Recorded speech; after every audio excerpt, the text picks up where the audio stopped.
Next hand I see an ace first, and I think I'm starting to get used to see aces tonight.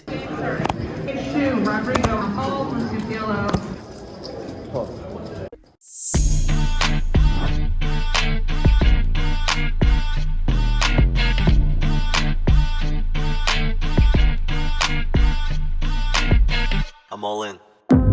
Resorts World is starting to become my favorite casino in Vegas.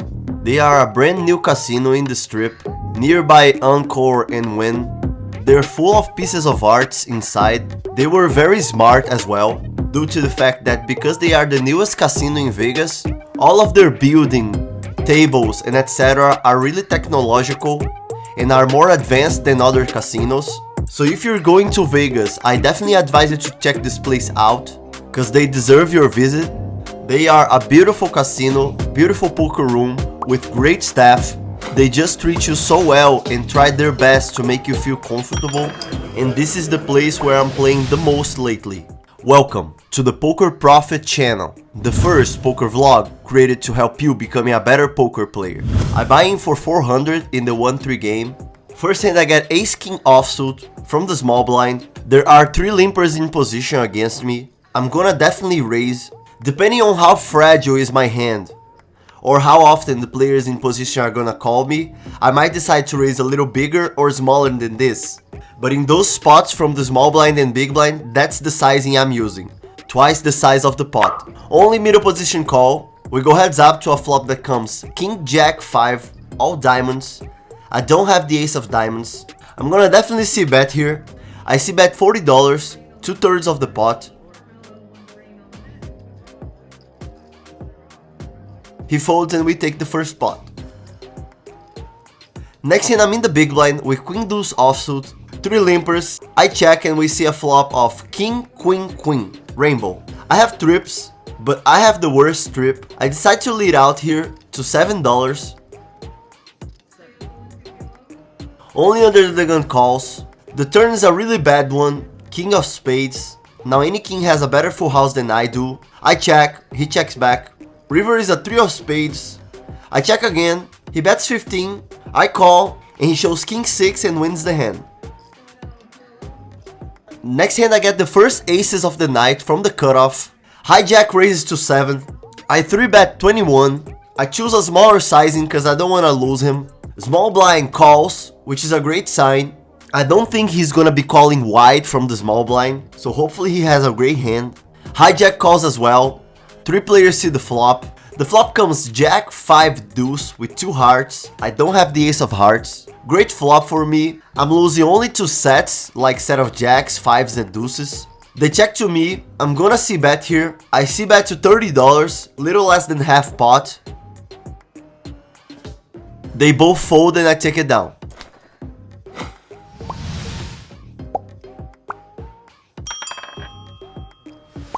Next hand I'm in the hijack with pocket queens. I raise to 12. Only big blind calls. I hit my set in the flop. He checks to me. I see bet 13. He calls. Turn is a bad one, a 10 of diamonds. And when he checks to me, I decide to check back and control the pot. River is a deuce, complete blank. He checks to me again, and now I don't think he has the jack. At least it wouldn't make sense for him to play so passively when he hits his straight in the turn. So now I'm gonna bet for value. I bet 25, he calls. I show the queen pretty confident I'm winning because he only called. But no, he had jack 8 and he played like this post flop, which honestly I think he played really bad, especially by not check raising river the way he played, and we're gonna lose this one. Next hand I'm in the cutoff with pocket aces again, second aces in the night. Hijack raises to 7 again. I 3-bet to $32. Honestly, I don't know why I made this sizing, unless somebody called his 7 before me. And even though somebody called, I still think 32 is really big, especially when I'm in position against him. But that's the sizing I used in this play.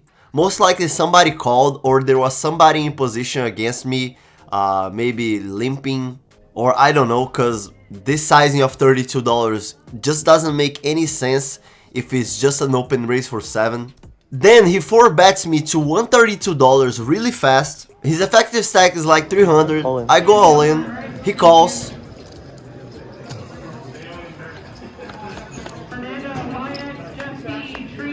The board is great for my hand. I show the aces. He mugs, and we scoop. Winning 218 in around 30 minutes of game. Next hand I'm in the hijack with ace queen offsuit. Under the gun straddles to 6. Low jack limps. I'm gonna raise here. I raise 27 in position. Only low jack calls. He's the same player from the previous hand with aces. The flop is 10-8-3 rainbow. There's a good chance this flop missed both of us. So when he checks to me, I'm gonna keep betting. I bet $19, mostly to protect my equity. He raises to $70 and I fold.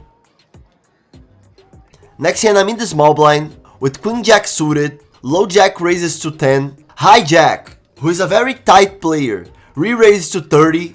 And here from the small blind, even though I love this hand, I don't think it's gonna be a plus EV decision for me to decide to call. And I really believe his range is really strong. So if I decide to 3-bet here, I might be going into aces, kings, ace king that he's not gonna fold.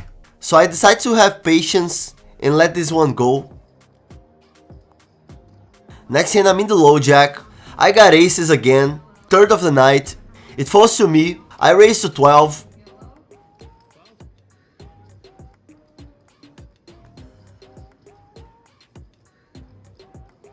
And unfortunately everybody folds. Next hand I'm in the small blind with ace 5 suited. Under the gun raises to 15. He was also very tight. Everybody folds to me and I decided to fold again. If somebody else calls, I could decide to flat from the small blind, but against a tight under the gun, I rather just fold this hand. Next hand I'm in the small blind again with ace 10 suited. Low jack, who is the tight guy, raises to 22. And again, I decide to fold. I'm just gonna be calling 21 for a pot that has like 45 minus the rake of $5 to $6. I just don't see that as a profitable call. And I'm here to make plus EV decisions, so I fold. I'm still at the same table, but I change to seat 2 to get a better table footage. First hand in this seat, I get pocket 9s. I raise to 12. Only big blind call. We go heads up to a flop that comes Jack 8-2 rainbow. He checks to me. I see bet 14 to protect my equity. And he folds. Next hand I see an ace first. And I think I'm starting to get used to see aces tonight. This hand is always welcome. I'm in the middle position. It falls to me and I raise to 15. It falls to the big blind, who decides to re-raise to $66. What a great spot for me. I believe his range will mostly be strong, but if I 4-bet here, I'm gonna just represent too much strength. So I decide to set the trap, think for like 10 seconds and just call.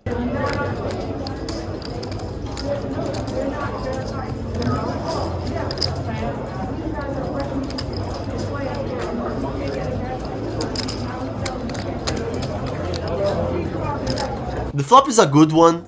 Jack 10-6 rainbow. I'm losing to a set of jacks, set of 10s, and maybe set of 6s, but I'm not sure if he has in his range. He c-bets to $80. Effective stack is like 400, and I don't want to scare him away. So I decide just to call. River is a 5 of spades. Great card for me. I'm still losing mostly to jacks and 10s. And now he bets 200. He has like 200 back in his stack, and I want those chips. I'm considering my options between just calling or shoving. I believe he will have mostly ace king, kings and queens in his range. Again, he could have jacks and 10s, but if he has, congratulations, because I'm not gonna fold. I decide to shove all in. All in.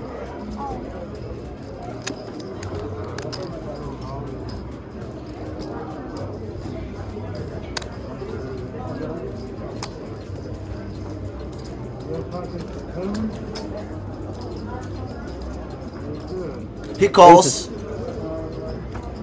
I show the aces. River is a great one. A 5 of diamonds. And he mucks. Next hand I'm in the button with 4-5 suited. Cutoff raises to 12. She was a woman who seemed to be impatient, playing more hands than she should. I decide to go for a 3-bet. I 3-bet 37. I won't mind if she calls and we play post flop. but she decides to fold. Next hand I'm in the big blind with ace queen offsuit. Woman in the other side of the table raises to 15. Small blind calls. I believe ace queen is ahead of most of their range, especially the small blind's range. So I'm gonna squeeze. I re-raise to $55. That's kind of a small size. I believe I'd rather making 60 or 65, but 55 is okay. Cutoff folds, but surprisingly, small blind calls, which is great. I'm playing in position, and I know I'm beating her range most of the times, cause she wouldn't play ace king, aces, kings, or queens like that. Flop is queen jack 3 with 2 hearts. I make top pair. She checks to me, and now we're going to value town. I see bet $50. She calls really fast, which is a good sign. I believe I will rarely be losing this hand. Turn is a great one, a 7 of spades, complete blank, and now she decides to lead out to $50. Her effective stack is like 300, deposit has 275, so SPR is pretty close to 1-to-1. I'm considering my options between calling or raising. She could have some suited connectors with the heart, that she has a lot of outs to the river. Hands like 7-8 of hearts, 8-9 of hearts, and even if she has just a pair, she still have outs to beat me in the river. So I'm really considering my options between calling or raising. I think for a while, and I decide to put her all in. 340.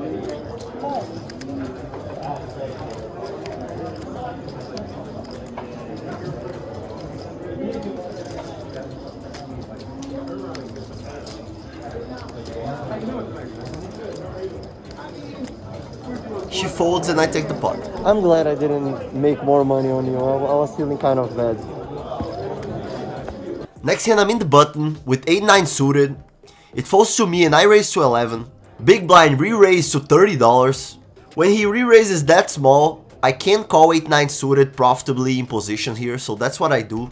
Flop is great for me. 4, 6, 7 with 2 clubs. I got open-ended and 2 overs. He c-bets $30 and is a pretty clear call for me. Turn is a bad one, a 6 of diamonds.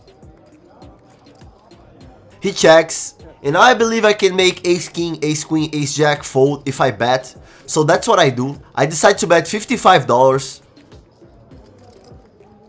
He calls. River is one of the best cards in the deck. A 5 of hearts. He checks to me. He has like 100 behind. So I put him all in and he snap folds.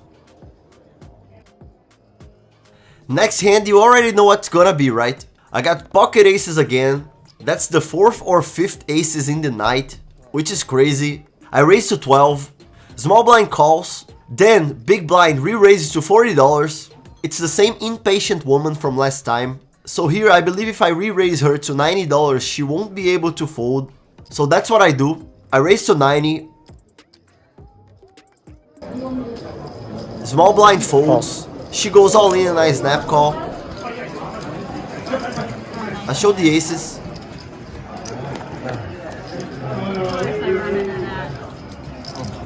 Flop is great. Turn and river not so much. She makes a runner flush and wins the hand. 4 hours and a half of game, winning 625 for now. I make this sign because I was tired, but this table was so amazing that I couldn't leave yet. There were a lot of people just playing bad and generating a lot of good profitable spots to be in. So that's something I really advise you to do.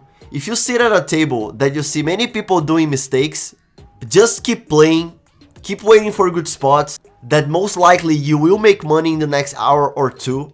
And just focus on putting yourself in spots that are profitable for you, that most likely you will make money in the next couple hours. Next hand I'm in the button with pocket 10s. Under the gun raises to 10, 2 callers before me. I'm gonna definitely 3-bet. I 3-bet to 45. I choose a smaller sizing because I want them to call with a wider variety of hands. Under the gun calls. His effective stack is like 300. We go heads up to the flop. The flop is pretty good. 9-8-6 with 2 spades. I have an overpair and a gut shot. He checks to me and I'm gonna c-bet to protect my equity. I c-bet $60.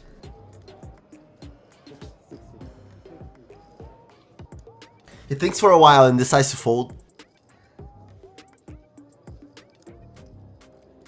Next hand I'm in the hijack with pocket deuces. It folds to me. I raise to 13. Button 3 bets me to $30. His 3 bet sizings were really small, and those small sizes just allow me to call profitably and see the flop with pocket deuces. So that's what I do, I call.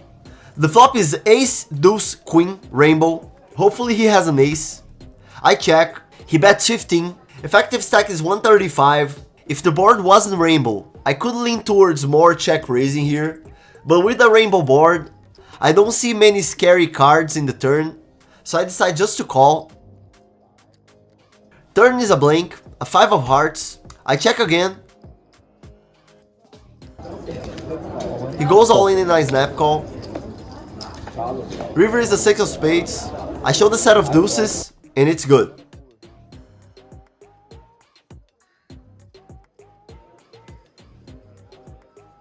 Next hand I get ace-5 suited from the button. Hijack raises to 15. I will usually 3-bet here, but hijack is the same player from previous hands where I 3-betted him a lot, so I decided just to flat in position. We go heads up to the flop. The flop comes ace-7 deuce with 2 spades and 1 heart. He c-bets 15 and I call. Turn is an 8 of clubs. And now he bets 55. Pretty big bet. If he had ace king, ace queen, ace jack, he could be playing like this. So I got a red flag already, but I'm gonna call at least once more.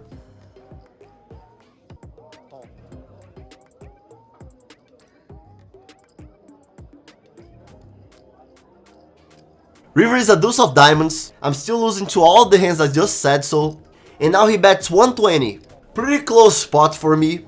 I'm losing to many combinations of ace king, ace queen, ace jack, some ace 10, some ace 7, ace 8 as well. So there are definitely many hands that I'm losing here. I gotta call 120 for a pot that has 306. So I gotta be right around 39% of the time, so this call is profitable. And I'm really not sure if I'm gonna be right that much. So really close spot. I look at him and he is looking like how you guys are seeing.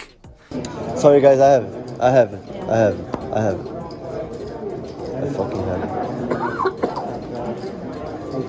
I have the ace, man. I have the ace, but it's a shitty.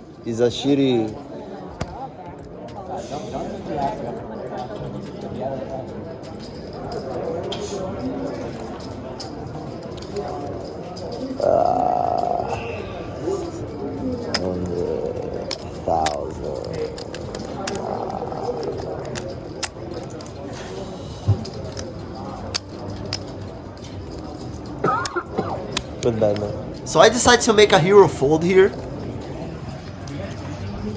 Show the bluff. And unfortunately we will never know if he was right or wrong, because he didn't show. Next hand I had pocket 4s on the button. Cutoff raises to 20. I'm gonna 3-bet here. I 3-bet to 55. I choose a smaller size. He calls. The flop is great for my range. Ace Jack 10 rainbow. I have all the ace king, ace queen, ace jack, and ace 10.